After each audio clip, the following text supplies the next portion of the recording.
Christian Association of Nigeria in Niger State, confirmed that 50 pupils abducted from St. Mary's Private Catholic Primary and Secondary School escaped from captivity and returned home themselves. CAN stated that the school has 430 pupils, with 141 pupils not taken during the attack. However, 236 pupils, 3 staff children, 14 secondary school students, and 12 members of staff remain in captivity, bringing the total number still held by the abductors to 253 people.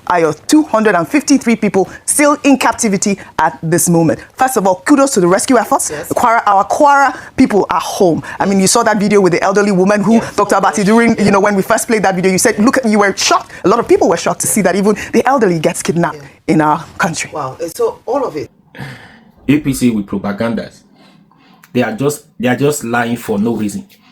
They are just lying for no reason. Do the needful. Let people stop criticizing your government. That's it. Do what is necessary. Secure lives and properties, which is the primary responsibility of every responsible government. To secure lives and properties. So if you can do this, then people will stop criticizing your government. People will not stop criticizing because you are threatening them to stop exposing this failed government. It is our fundamental right to speak out when things are good or bad. Either speak good of the government or speak bad of the government. In the whole other countries, it's like that. You say what is good about the government, say what is bad, so that he can know where area he's getting it wrong and area to focus on. But the situation whereby you are just trying to silence everybody at the same time, shut them all to stop complaining or so exposing this government, you can't build on. You can't fix the country with lies, propaganda. You can't fix the country like this. That means to say, if people have stopped complaining, not speaking out loudly concerning this, I mean, Tinubu will not have even bothered. Just imagine, take for instance, it takes the effort of Donald Trump to speak up for Nigeria before this issue become a general, before it become a global debate. Before even up till now it becomes a global debate, people are complaining, people are still being kidnapped day by day. Do you know what it means, the effort that people are putting in before Tinubu can even say something about this? Tinubu has not even identified these groups that are killing Nigerians as terrorists. The latest address, he did not call them a terrorist. For that is to say, Tinubu knows what is going on. He knows what they are doing. That's part of the deal they have with them. All this one you are saying now because of the too much pressure from international is what even prompts Tinubu now to forcing him to speak, to even react to these issues. If international, all the one that we have been crying since, has he said anything? If he has been saying something concerning this insecurity and he's working tirelessly to make sure this issue stop, he would have at least would have gotten to a point where, okay, the country is safe. If the country was over everywhere, it was all over the state, but now because of this effort Tinubu has put in place and giving the security agencies the command he's giving them, they are able to do something. But no, it was not like that. He kept quiet as if nothing was going on in the country. Now, because people are saying, instead of you finding solution, permanent solution, you are trying to shut people or who are saying something about this government, exposing the government. They are not exposing, they are saying something with fact. Anyways, please take your time, listen to this video. We'll come back and talk about it. Don't forget to like, share, comment, and subscribe to this YouTube channel. It's just the brazenness and the audacity of the criminals in such a way that we now have to spend time almost appealing to bandits to release the people that have held in captivity without a show of force from the government. So on one hand, I'm glad you started off with the good news of the fact that, okay, this is what they have done since we've spoken. The 38 all parishioners in Ikuru have been released. We see the rejoicing right there. But when we talk about the 51 students, you know, the language is different. In some instances, they said that they were rescued. Others say that they escaped. Some people say that, like, but the CAN has come out to say that they came out by themselves. They escaped. Yes. The 51 students came out by themselves. So we cannot attribute that to efforts by security agencies because we still have 253 people still in captivity.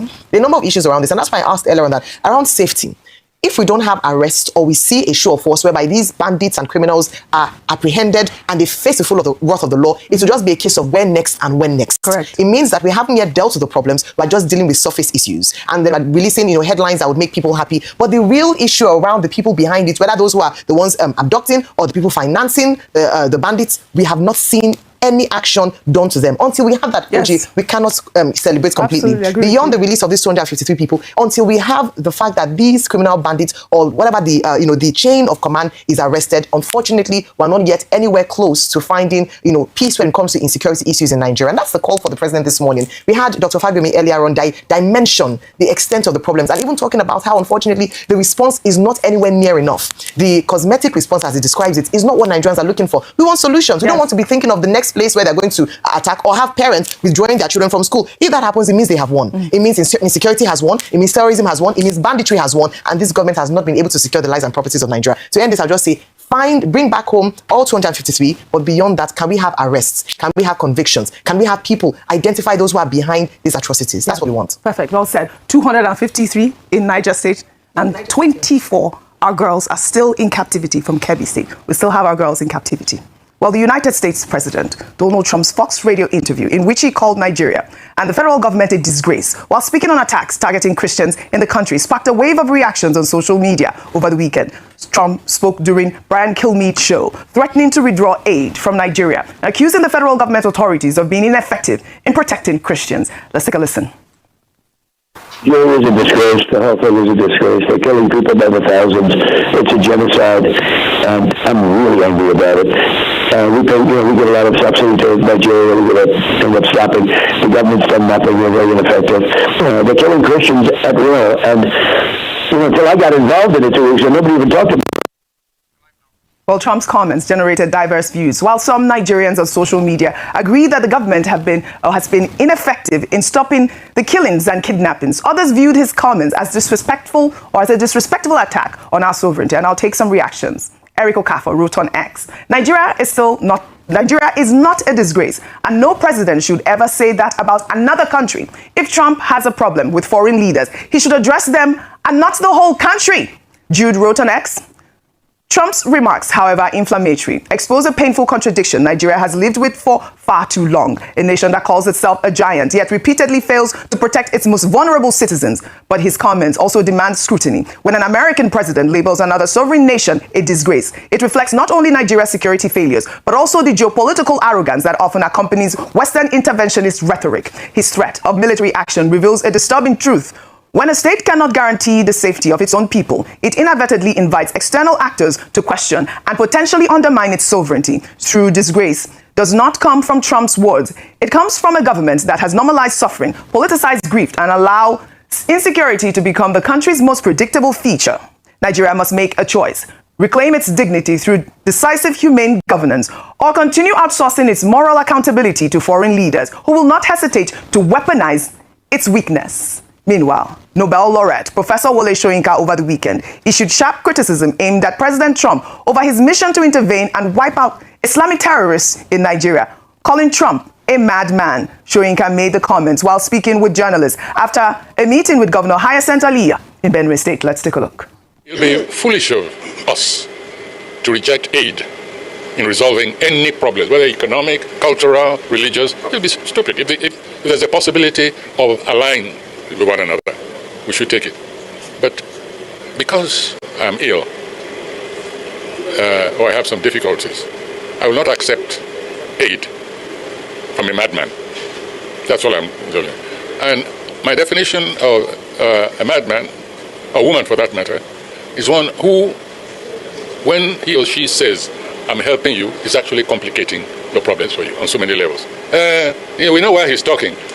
It's because why he's talking about Trump is because he doesn't want to criticize. How do you deal with Nigerians like that? So the problem is on so many levels, including especially the level of the citizens of this nation. Well, Soyinka's comments come just a month after the United States revoked his visa and banned him from the country. The Nobel laureate has been a long-time critic of the Trump administration and has frequently criticized its policies on immigration and foreign intervention. Meanwhile, former presidential candidate Peter Obi is suggesting that he would have welcomed help from President Donald Trump to eliminate terrorists in Nigeria. Peter Obi made the comments while speaking at the 2025 Leadership Forum Conference at the University of Nigeria's Enugu campus over the weekend. Obi stated that it is not right to start debating when someone has offered you something that you have been looking for, adding that as president, a country's #1 priority should be security. Let's take a look before we come back for a discussion. please, it's not genocide, please, it's not this. But to me, I'm not safe. Come and help. Somebody offered you something you've been looking for. It is not going to start debating. What is it? Oh yes, me and my wife are living, we are hungry. Somebody discovered, Peter Obi and his family can no longer eat. You are saying no, it's not true. And we ate in the morning, but the whole of afternoon, collect the food first. What I'll do, I would have gone, if today you declare me president, I can tell you, number one priority is security of life and property.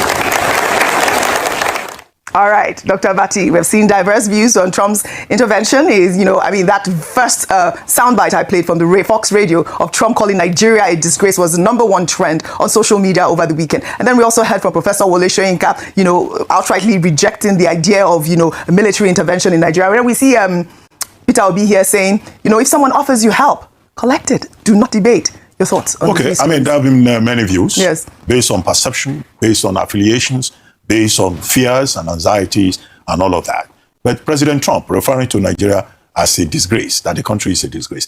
Wasn't that what he said originally? Yes. When he first said Nigeria will be returned to the list of country of particular concern. Yeah. Nigeria was so designated when he was president in his first term. And then when President Biden came there, President Biden removed Nigeria, from that designation. Now it's a redesignation. And on that occasion, he had made a point that Nigeria is a disgraced country. Mm-hmm. Well, the Nigerian government does not think that we are a disgraced country. He has repeated the same label, in the interview that you referred to, that this country is a disgrace. But we have had the, congressional hearing of the African Committee of the U.S. Congress. Well, even if he says he's coming to Nigeria with guns and blazing, he will need the endorsement of Congress, the approval of Congress.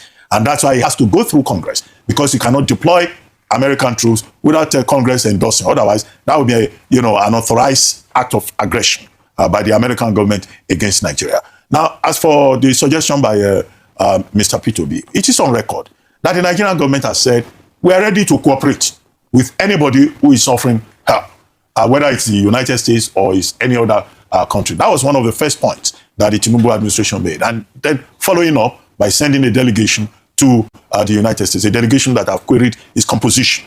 There's only one Christian on that list, and it is led by an advisor, not by a minister. The ministers were just following. Some of the service chiefs that were there, they probably had no business with, but the emphasis was on security and defense, rather than also looking at the diplomatic side of it. Even the NIA was not part of that team. So, well, they've gone there. Eventually, when we raised the alarm here, that even our national security advisor cannot be talking to a first-time congressman. They found a way around it, and national security advisor Ribadu met with Pete Hegseth, because in diplomacy, equals talk to equals, which was why Ramaphosa says he's not going to hand over to a junior U.S. official at the end of the G20, and he snubbed the United States. Within protocol, reasons, President Ramaphosa acted well. So when Mr. Peter Obi says cooperation, pause and reflect and all that, well, the Nigerian government is already going that line. Now, Professor Wole Soyinka has been very consistent in criticizing Donald Trump. He says he's even going to write Idi Amin Part 2, Trump, Idi Amin in America kind of play. And when Trump was there for his first time, he voluntarily, relinquished his green card because, it will appear that Professor Soyinka had seen what will happen under the Trump dispensation. And this time around, he has also not stopped criticizing him, either the visa policy or the plan to come and attack Nigeria. When he says he will not take help from a madman, there is a popular saying that even when your enemy offers you food, you don't take it. But that's his own perspective. And there are some Nigerians who are saying, Trump should come. He should come and shoot everybody that is available. But the narrative has many dimensions. Even in the US, Sarah Jacobs and some of the other Congress people who took part in the debate, some of them are saying Trump is reckless, and they are Americans. Some of them are saying he has no powers to go and attack anybody in Nigeria. But the residual point is the point made earlier about safety of everybody. And Nigeria has a responsibility. President Tinubu may be saying, well, we have rescued some people. No, it should not be on an episodic ad hoc basis. No. Because that's what Nigerian government does. We want to see arrest. The government is under pressure. They say we have rescued 50 people. We have rescued 38 people in Iruku, Kwara State. Nobody should be abducted. This is all of us should be safe. Well said. If all of us are safe, you will not even have to be thinking of withdrawing policemen from VIPs because nobody will need VIP protection. Everybody will be safe. This is it. I mean, I think one of the things that Peter Obi said in that video was the fact that, you know, the federal government, instead of debating whether there is a Christian genocide or not, should have just immediately accepted the collaboration. That the debate about whether there is a Christian genocide or not is quite unnecessary, which is one of the things that we've been talking about here. Meanwhile, a new video featuring Reverend Ezekiel Dachomo saying that he has been told to stop exposing the government over reports of a Christian genocide went viral over the weekend. Reverend Dachomo made the comments during a sermon, adding that he refuses to stay silent because the government's inaction has endangered Christians nationwide. He also condemned comments made by Islamic cleric Sheikh Ahmad Gumi, who alleged on Facebook that a doctor told him empty coffins were being buried to fabricate claims of a Christian genocide. Let's take a look.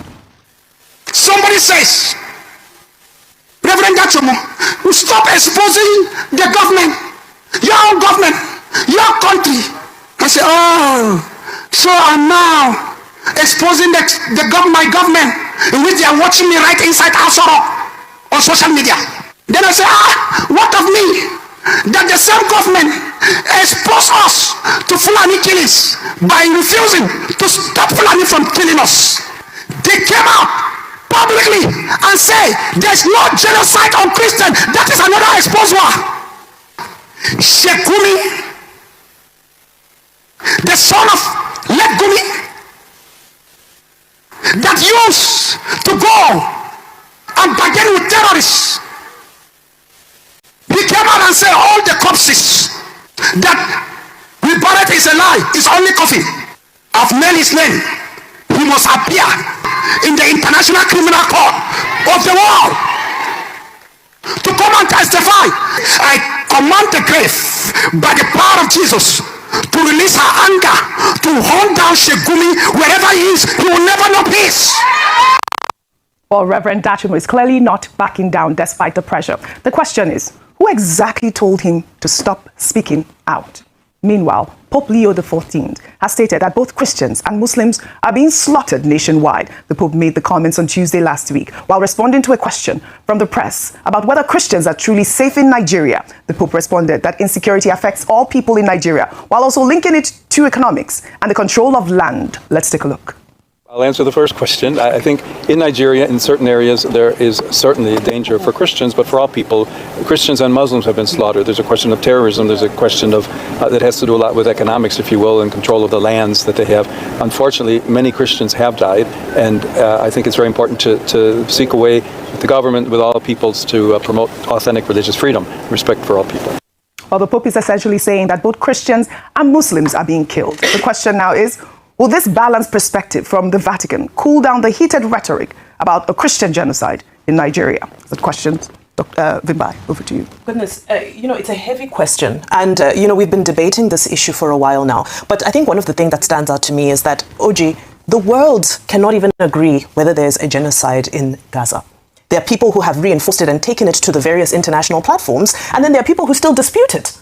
So my question is also around the term genocide, because we've gone into a very dangerous place in the world, in society, where the term genocide is trying to be depicted as something subjective, whereas it's an objective term. There's a definition for it. So I think we need to be careful about venturing into the space where we turn genocide into a subjective, oh, he said, she said. The truth of the matter is that there is evidence that there are mass targeted killings. And in the process of these killings, there are also communities, entire communities that are being affected that are not Christian. That's a fact on the ground. So whether it's a genocide, whether it's not a genocide, unfortunately, in this year 2025, the entire world has gotten to a point where we cannot agree on what constitutes a genocide. That's number one. Number two, on Reverend Dachomo, very unfortunate, his Facebook page has also been taken down, and I believe his take on that, or they're saying that he's alleged of being somebody who's jeopardizing national security based off of the messages that he is transmitting through his Facebook page. And this is very unfortunate. It's very unfortunate because this is a democracy and people are allowed to speak freely. He has evidence. He doesn't just wake up in the morning and speak. He's not inciting. He has videos that he shares. He documents. He backs all of his allegations with evidence. So I think it's very important for us not to enter into the realm of silencing people, of censorship, especially people who have their own truth that they are sharing. Having said that, do we want the narrative to cool down? Is it becoming too divisive? Is it becoming too polarizing? Absolutely. However, we're not going to do that by trying to put lipstick on the issues. The only way that we're going to do this is by tackling the issues head on. What are the issues issues, we've dissected them ad nauseum. Now even Pope Leo is adding his voice to say there are economic issues, there are land-related issues, and this is what we've been saying. We've been saying that from the time there was a drought, from the time climate change started impacting certain places, certain communities started migrating further south in search of arable land. Here in Nigeria, we even introduced the Ministry of Livestock, and the Ministry of Livestock was supposed to try and harness some of these activities around the herding of cows and so forth to be restricted. But I remember when the Ministry of Livestock was now inaugurated, they said that they would need a decade to be able to sanitize the movement of cattle and to be able to create ranches and so forth, which many people thought, so what was the essence of creating this ministry if they're going to tell us that it's going to take a decade to come up with issues, with solutions around cattle rearing and the herders and so forth. So there are so many moving pieces. Earlier in the morning, I also spoke about the fact that we need to also acknowledge the fact that globally, terrorism is migrating from the Middle East because they've taken out ISIS, they've taken out Al-Qaeda. These are groups that used to have over 80,000 fighters. They've been dwindled down to 1,000 fighters. They haven't given up. They've migrated to places like Africa, to the Sahel, to places like Nigeria, because they are porous borders, because they feel that the states here have failed the people. So it's easy to indoctrinate young fighters, and this is the place that they feel that they can find rest. So the issues exist. There must be no censorship. There must be no silencing of voices. People must be allowed to express their truth. And the government, in essence, must just do its duty and do its responsibility. And that is the best way for us to be able to tone down the inflammatory rhetoric that is now becoming a little bit too common and consistent, is if people can feel respite. I don't think gagging people is really the way to resolve this current crisis. Right. I'd like your comment on Dachimo, but I'll take this before you come on that. Meanwhile, on Sunday, Pope Leo expressed deep sadness over the kidnapping of priests and students in Nigeria and Cameroon, appealing for their immediate release. The pontiff stated that his heart hurts, especially for the many abducted boys and girls and their grieving families. He urged competent authorities to take appropriate and timely decisions to ensure the hostages' release, while calling on the faithful to pray that churches and schools remain places of safety and hope. Now, the Pope's intervention adds another international pressure on Nigerian authorities to secure the country. Like I said earlier, there are 353 victims still in captivity in Niger State alone, and 24 girls still in captivity in Kebbi State. Ayo, your thoughts on, comments made by Reverend Dachimo, who, stated that he's been told to stop speaking, and the fact that he's angered by the federal government saying that there is no Christian genocide, and he also, condemned Sheikh Gumi's allegations of, or actually it wasn't Sheikh Gumi that stated it, was a doctor, he said it on Facebook, that they were burying empty coffins. Your thoughts? All right. Okay, so there's a saying that truth is bitter. In Nigeria, it almost seems like truth should not be accommodated, or there's a resistance, as it were, to truth. What Reverend Dachimo has been saying has been consistent. I have mentioned it a number of times that the reason why the voices won't be silent and why there's this cry around Christian genocide is that the government seems to be paying little or no attention, or at best ignoring the calls from Christians who are living in the middle belt of Nigeria, that's Jos, Plateau State, Benue State. This call was not only made post President Trump's tweet.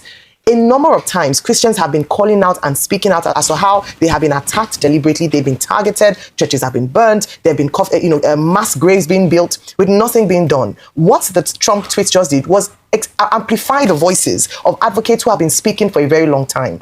I have said it that if only the government, in response to this, would even, as a show of fact that we are listening, open an inquiry, ask people to come and have an opportunity to really express themselves with the intention to deal with the problem and deal with it. At the end of the day, what people really want is peace. What people really want is a solution. What people really want is the opportunity to express their faith without the fear of any kind of attack or the other. And so what we expect for the government to do for Reverend Dachimo and his likes is, can we offer them protection? Right. Rather than asking for them to keep quiet, because we cannot bury truth. No matter how long it takes, it will definitely resurrect. And it's what people have been speaking about for a very long time, and Reverend Dachimo is just echoing the voices of people who have spoken for years and years with nothing being done. Can this administration finally fix it? Well said, Ayo.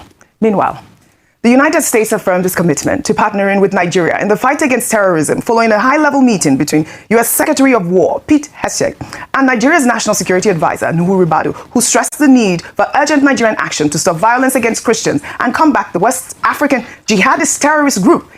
This is as the Director General of the Department of State Services, Adiola Ajayi, briefed President Bola Ahmed Tinubu on the country's heightened domestic security crisis, including the recent mass abductions of school children.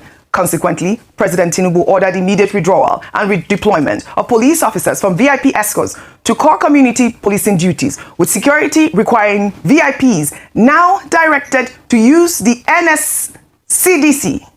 Meanwhile, amid the efforts, controversial cleric and bandit sympathizer Sheikh Gumi says that no government, including the United States, can completely eliminate terrorists. Let's take a look. How these are sporadic cases. You can never ever eliminate terror completely. In America recently, one Nigerian killed his father and injured his two sisters. Will I say America is not safe anymore? No. We have sporadic cases. So, but generally the picture is improving. And I think Nigerians will be patient. Things will get better. Dr. Abati, you know, people are saying Gumi is now a spokesperson for the government. But, you know, his rhetoric about whether or not no government can eliminate terrorists, he even compared the fact that there is gun violence in America. Obviously, that is, you know, considered terrorism in some form. But, I mean, your thoughts on all of the, you know, meetings that have been held so far, and, of course, what Sheikh Gumi just said. Well, I mean, the intelligent point is that, look, when government is fighting terrorism, you are dealing with asymmetrical war. It's not that the enemy is wearing a uniform. It's not that the enemy has a particular location. So whether for the Nigerian government or for the American government or any other government, you know, an asymmetrical war requires a different kind of approach, a different kind of method. And that is why there is even a whole broad level of conversation about international cooperation, because terrorism poses a threat to the whole of humanity. So there can be collaboration, but at the government level, there must also be something about what your government is doing. And that's why some Nigerians argue that, look, at the end of the day, it's the Nigerian government that will find the solution, because we're the ones that are directly affected. And the Nigerian government must be seen to be doing what it must do. Now President Tinubu says, we are ready to get help from anywhere, and we are committed, everybody should be safe in Nigeria. That is the objective. It is also so stated in Section 14, sub 2 of the 1999 Constitution. Now, there are many views about what is going on in Nigeria. Now, the National Security Advisor meeting with his opposite number, Pete Exed, and both countries saying they will work together. That's also very good optics. And both countries can talk, which was the point that Sarah Jacobs, you know, was making, which was the point that some of the Congress people in the US were saying. You have to consult the Nigerian government and work together to deal with what is actually a global problem. Now, you cited the example of Bishop Reverend Dachomo. Now, Reverend Dachomo is a Christian leader. You cannot expect him, you know, not to say, there is an issue with religious persecution. The problem is with the use of the expression Christian genocide. Now, the position of government is that even Muslims are being persecuted in this country. And that's why I say the bottom line is to make the environment secure. Bishop Anagbe, the Catholic Bishop of Makodi, was at the congressional hearing in the US. He even painted a more, you know, disturbing picture than Reverend Dachomo. So, as they say, he who feels it knows it. And if you ask Muslims to also tell about their experience, and we have been on this issue since 2009, the Nigerian government is not able to solve the problem. Now that it is on the table, it is for the Nigerian government to realize that what President Tinubu was saying yesterday should not stop at the level of rhetoric. Government must do its job. In the best interest we have said government must do its job like maybe 50 times already. We'll say it again keep saying it every day, every minute. We'll take Let me even start with this so-called Wole Soyinka, who now you can suddenly criticize Donald Trump in America. You can call Donald Trump a madman. You cannot call Tinubu a madman. Between Tinubu and Donald Trump in America, who is more mad? Who is a madman between the both of them? Who is more radical? Who is more bullying? Between these two people. We've been here talking about Tinubu has failed. This government has failed. Expecting you to say something. You never said anything, criticized this government. You never called this government names the way you did previously, called Jonathan names. You never called Tinubu names. You never even advised Tinubu or what to do where he's getting it wrong. You never said anything concerning Tinubu's government. You can go as far to criticize somebody in America saying that he's breaching the law, he's doing this, he's doing that. People with this tribal bigots. All those things you can criticize, but when somebody, instead of you criticizing a President Tinubu who is in power, you will use the opportunity to talk to Peter Obi, to insult that young man who has done nothing wrong to you, who is not even in power. People have been expecting you to say something concerning Tinubu government, but you refuse to say something. Now you can quickly react to US this thing. All these people, they make person in the verse. Now again, let's say this: those 52 or 51 girls, they were not rescued. They were not escaped, not rescued by Nigerian police, by Nigerian security agencies, by Tinubu orders. They were not rescued. They did not escape from kidnappers, den, or forest. No, these people were never being kidnapped. They were not kidnapped. They were hiding when these terrorists invaded the school where they were operating. You can imagine what it is for these kidnappers, for these terrorists, Banji, whatever you call them. You can imagine how long, how many minutes or hours it takes to wake these people up in the middle of the night All of them are not sleeping in one hall that you just hit on the door, you bang on the door, everybody just wake up at the same time, right? You can imagine how long it took them to wake everybody up, to convene all of them to enter different vehicles, and they drove out of the premises. As they were doing that, these are the sharp ones among them. Before it gets to their turn, they already know something was happening. Do you understand? They already know something was happening. It's not easy to get all these students, 315, to get them on a vehicle, which is not just one big truck. Now they have to jump in at the same time. A different vehicle. They said they went there with about 50 vehicles. Right? Just imagine how long it took them to uplift, to load them before they went out of the school. So these people, these students, the sharp one among them, before they get to their turn, they were able to escape because there are too many. They were able to escape, to hide away from them. So until everywhere cleared, they feel that, okay, everywhere is coming, these people is out of the place. Before they came out on their own, they were not rescued. Even police said that. That's what is on the news. So government should not record this as part of their sources, as part of the security agency's effort. No, they have not. They were not rescued. They were not being kidnapped. They have never been kidnapped. They were hiding. That's it. Let that establish. Let that not be recorded among the sources of what Tinubu's government has done, or because he stayed back, he cancelled his trip to South Africa for G20 meeting, summit meeting. No, this should not be part of their achievement. No, let's get that clear. They were not kidnapped. That's for that. And again, I said something before my previous video. They said that they did not pay ransom. No ransom, no dime was paid to this kidnapper for the 38 church worshippers that were kidnapped in CAC Church in Eruku, Kwara State. Now, I said something before. Because of this video, let's reiterate on what we said before. I want somebody to prove me wrong. Tell me, how possible is this? These people came to this church. They fired guns. They made away. They abducted 38 of these members, 3 persons. They unlived 3 persons, right? They spent money on this operation. Then after the operation, they demanded for 100 million for each person to be released. Then in total, they said they demanded for 3 billion in total for them to be released. Now, the security agencies, Nigeria government, APC government, wants to tell us, or they are telling us, that out of 3 billion requested or demanded before these members could be released. Now, you rescued them, you telling us no ransom was paid to this terrorist group. No ransom was paid. Nobody was arrested. They did not unlive either from the terrorists or from the military or the police who went to rescue them. And you want us to believe? No, that is childish. If you believe if you believe this story, that means you don't know what is going on. For you to believe that they rescued 38 people from kidnappers, from terrorists in the forest. No ransom was paid. Nobody was arrested. No, it's not possible. So now you pay. You don't want to tell Nigerians that they pay money so that you not say they are overpower the government, because you quickly want to say government is working. There is money. You quickly pay this money to these people for these members to be released, to say government is doing well. Government is doing well just for the global, for this not to go, so they will be part of the global debate that is going on concerning this Christian genocide, so that this will not be added, so that this will be like, okay, you see, Tinubu is working. These 8 people were kidnapped within less than a week. They were rescued without paying a dime. So they are working. Government has suddenly weak, or they are doing something. That is just the narrative. No, nothing much. So they paid money.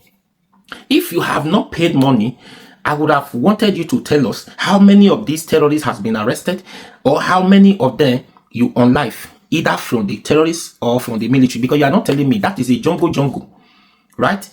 They kept these people in the forest, and this forest is being marked. They are on guard in the forest. You went to the forest, you rescued 38, you drove out of the forest, and these people were watching you. Because of what? Because of the weapon you have is more power. No, and we all know that these people carrying a sophisticated weapons more than the one the militaries are carrying. It is not possible. So they paid money for these people, and if you continue to pay this, you are only prolonging the evil days ahead. You are pushing it forward. This is not a solution. This is not to say government is doing well. You are wasting our resources that should have been used for other serious things. Security should not be paid in pity. You should not pay ransom. The day you started paying ransom, if this is not a global or national destiny, they just kidnap individual, unlike what they have been doing before. They kidnap individual, you are demanding for money. The individual has no choice. Government has not come for his or her rescue. The individual has money, the family has money, unlike they are doing. They decided to pay because they want the person released. That one is fine. It's still part of government has failed. Not when this is a national issue. You are paying ransom to release these people. Meanwhile, you pay today, these people will go to another state to evade another state because money is involved. This is a lucrative business. For crying out loud, this is bad. It means that these different groups is winning. They have won the battle against government. How long are you going to continue paying ransom to release kidnapped people without these people being arrested, being charged to court, being prosecuted? What are you telling me? It's not done anywhere. It's not done. You don't pay ransom. That's why you see America. When you see Gumi talk this and the here and there. Anyways, let's just leave that madman out of this equation. That one is a madman. The government knows he's a madman, but I'm worried about why they are not being able to arrest the madman or do anything to them, because it suddenly become the spokesman of the APC, or is already is a spokesman to the banditry of different groups. Anyways, what do you think? Please share this video. They should leave Ezekiel, Reverend Ezekiel Dachimon, leave this man alone. This man has become the hero of this country. Is one of the leader, one of the intents of Christianity now, pastors. Is the one number one. People should respect him. All I want the federal government is to look for a way to make sure they protect this man. Nothing should happen to him. Nothing must happen to him. He should be protected and not being threatened, and not being threatened to stop doing what he's doing, because he's doing what he's doing with evidence. Evidence shook now. What do you think? Please like, share, comment, and subscribe to this YouTube channel. Now be your guy. Run out for me now.